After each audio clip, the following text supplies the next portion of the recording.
So today we'll be dealing with the topical questions from chapter 7, which is our theory of production. So like chapter 7 is broadly divided into various many sectors, which incorporates your theory of production, theory of consumption, and many more. So today we'll be dealing with theory of production. The very first question is, when a firm doubles its variable inputs, its fixed inputs are unchanged and output less than doubles. What does this illustrate? Now you need to understand some key terms that are given here. It is mentioned that there are variable inputs and there are fixed inputs as well. This means that the firm is operating in short run because we know that in short run, one factor of production is variable and the other is fixed, whereas in long run, both the factors of production are variable. So you understand that your input over here are increasing because the firm is doubling, right? So the input that you're applying is doubling, but then the output that you receive is less than the double. It is not increasing, it is rather decreasing. So this demonstrates that it is either diminishing returns or diseconomies of scale. So A and B, you can easily cancel that out. Now, how do you select whether it is diminishing returns or diseconomies of scale?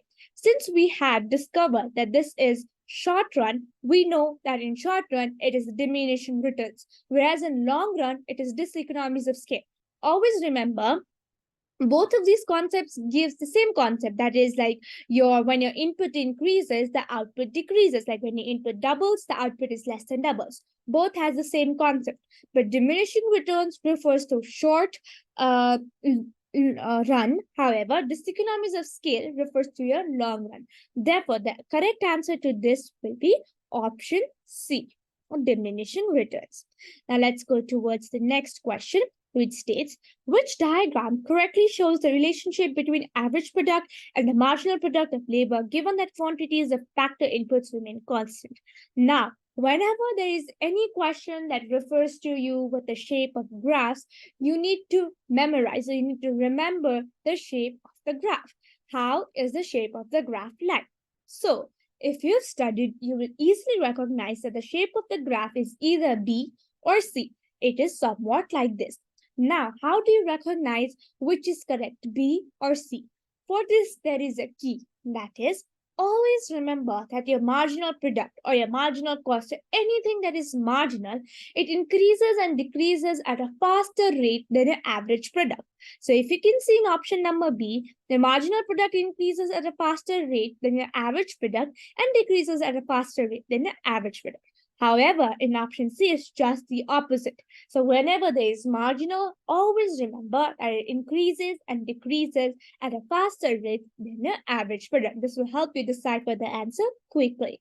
And there is no such key for this question, these types of questions, that you need to remember the shape of diagram. That's the ultimate weapon that you'll be having. So make sure that you guys have all the list of diagrams that are necessary for this chapter, because this chapter has lots and lots of graphs, and you can master it only if you are well acquainted with the graphs. So the correct answer would be option B.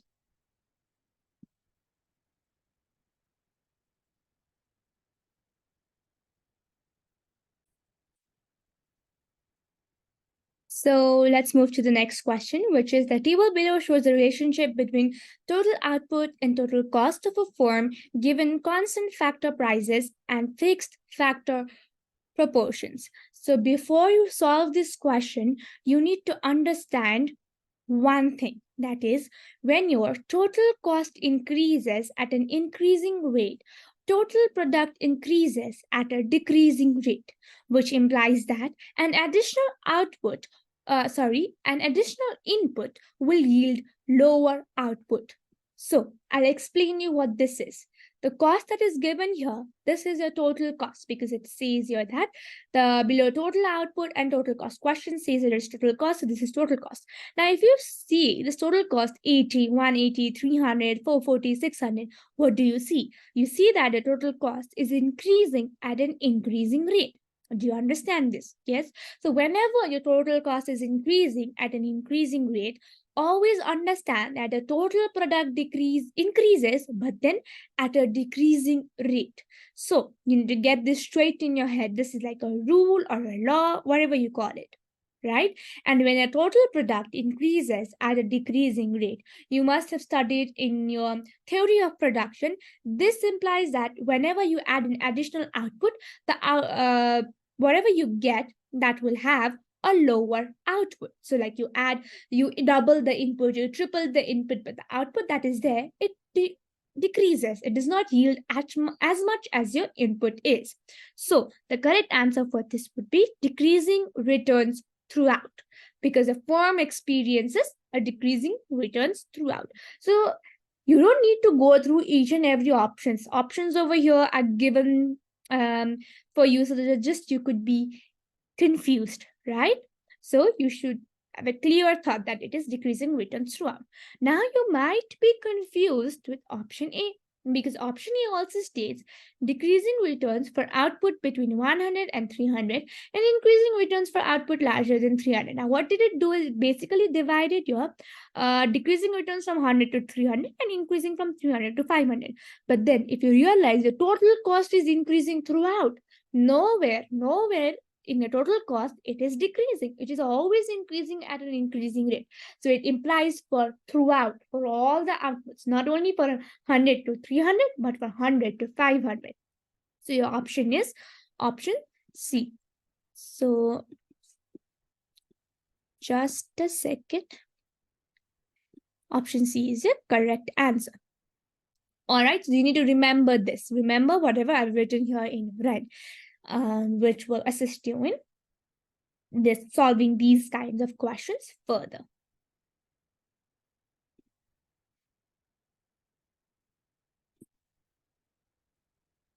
Okay, so let's move on to our next question, which is a firm employs three factors of production.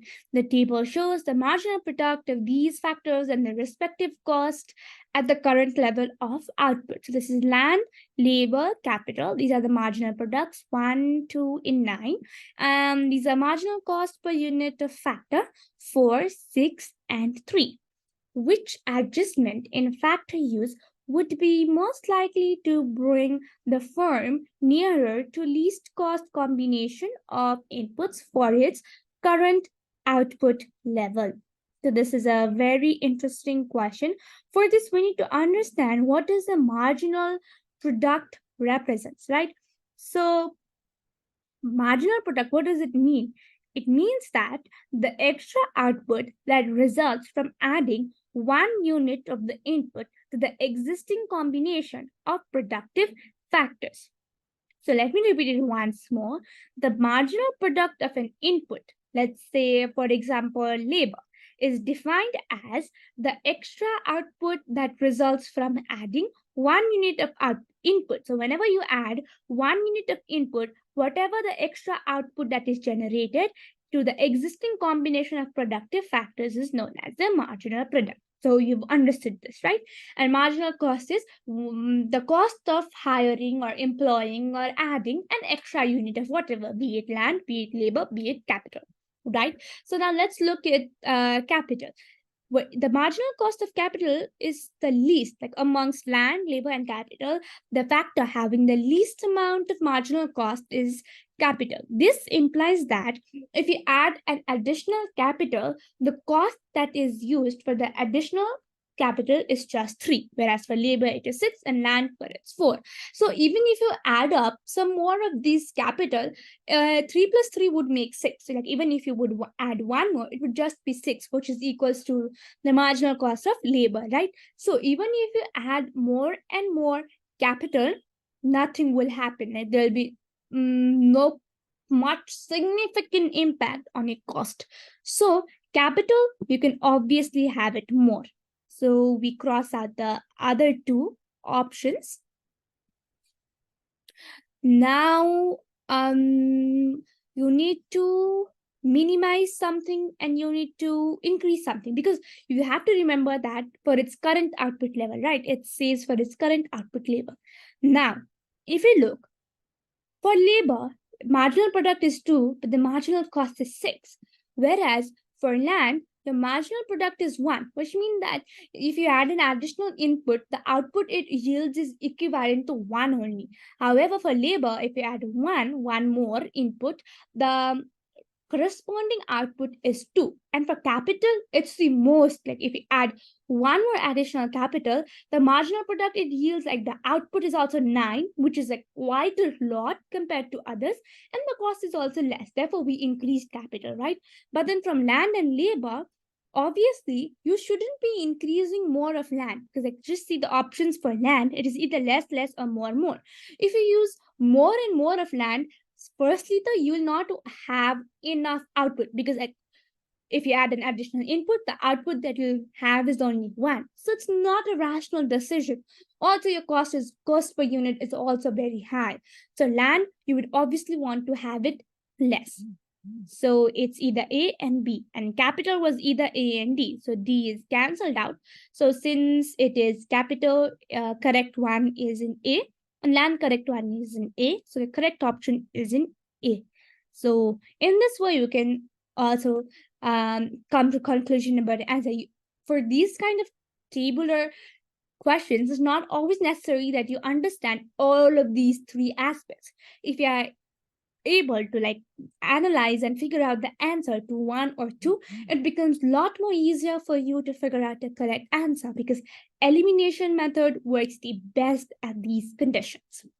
Now let's move towards the next question. The diagram shows the total product curve for a single variable factor, assuming all other variable inputs are held constant. So what can we come to conclusion about this question? That it is in short run, because single variable factor and all other factors of input are held constant. So we know this, right? I have talked about this in the very first question as well.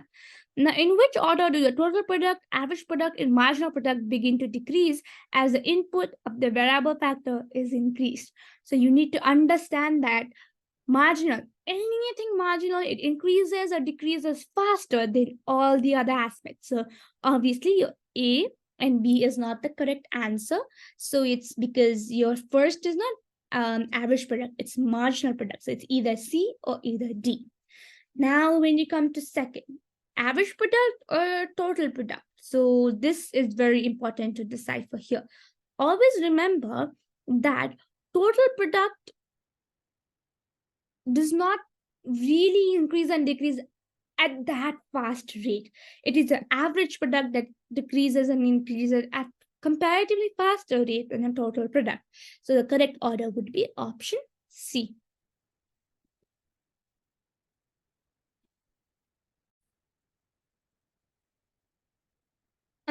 All right, let's move towards our next question, which is, what is the name for the relationship between a firm's output and the quantities of its factor inputs that it infers? This is exactly what we are studying. We are studying the relationship between a firm's output and the quantities of factor inputs, which means we are studying the production function, and this is a long-run production function. So for questions like this, you need to know the definitions. Definition is the key. This is exactly the definition of a long-run production function. You can refer to your books or to your notes, or make sure that you get it straight through your head what a long-run production function means. It is exactly this. So questions like these are very straightforward. They are just asking you the definition of stuff. So it's an easy score. And if you know the definition, you can easily score a point for this. Now let's move towards the next question. The diagram shows a total productive labor curve for a firm whose only variable factor input is labor. So as I've taught you earlier, for questions like this, understand only one variable factor. Immediately go through the point that this is in short run, right? If you're smart enough, you will immediately know that in short run, there's only one law, that is the law of variable proportions. However, let's go a little bit in depth for this. The law of variable proportion, it basically explains the shape of a total product of labor. This one, the shape that you can see here, the graph that is given here, this shape is exactly what is explained by the law of variable proportion, because the law of variable proportion states that if a producer increases the units of a variable factor, which in this case is labor, while keeping other factors fixed, then initially the total product increases at an increasing rate, and then it increases at a diminishing rate, and it finally starts to decline. This is exactly what the law of variable proportion explains about a total product, and your option would be option D. So these kind of question is also very easy to answer because it deals with your graph. Once you understand the graph, once you understand why the shape of graph is such, then it is very simple. But you need to understand that, and understanding that is a little difficult. So read the question carefully and make sure that you understand why the graphs have such kind of shape. Now let's go towards question number 9. A firm employs a worker who adds less to output than previous worker employed. What does this illustrate? It is very clear that it illustrates the law of diminishing returns, right? So people over here might be confused with this economies of scale, but it is law of diminishing returns because if you read the question carefully, it says that who adds less output than the previous worker employed. Now, less output immediately does not mean that it is decreasing marginal cost. Cost means what? Cost means cost, and sorry, but then cost usually implies like in terms of monetary costs, right? But here it yields less output, right? And if you remember, law of diminishing returns can also be known as law of marginal returns. And it's synonymous, kind of synonymous. So it is the law of diminishing returns. Now let's go towards the last question, which is question number 10. Now, do not get panic while seeing such kind of graphs, all right? We'll decipher it step by step.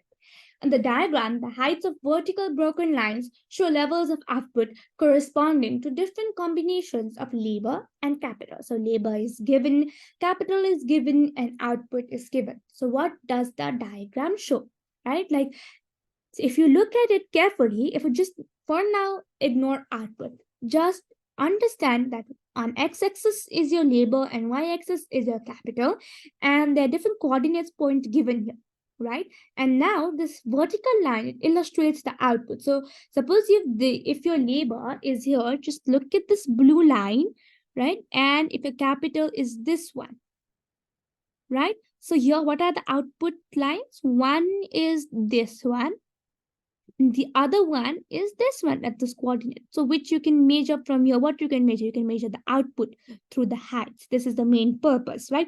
You don't need to know about all these coordinates and what's the output. You have to calculate it, but understand what is trying to show. It's trying to show that different combinations of labor and capital gives different output, right? This is what it's trying to show.